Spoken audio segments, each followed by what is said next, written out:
ও কত সুন্দর ও মনোরম সাগর তীরের ঢেউ। তাই তো আশা বারবার ফিরে এই সাগরের নীড়ে।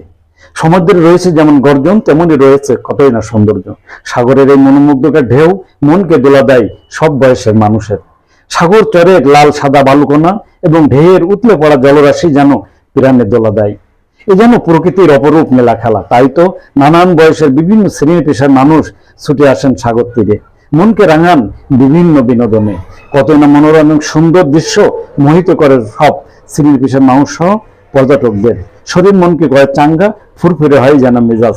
তাই তো নিজেকে সুস্থ রাখতে, বিভিন্ন জড়তা, অশান্তি, গ্লানি এবং সমস্যা থেকে মুক্ত হতে চলে আসুন সাগর তীরে। প্রকৃতির সাথে মেলে ধরুন নিজেকে। আসতে পারে সাফল্য, কাটতে পারে ব্যর্থতা। সাগর তো সৃষ্টির নীড়। সাগরকে ভালোবাসি এবং এই সাগর নিজের সাথে মিলেমিশে একাকার হয়ে যায়। প্রকৃতিকে ভালোবেসে নিজেকে গড়ি, প্রকৃতির নীড়ে ফিরে আসি।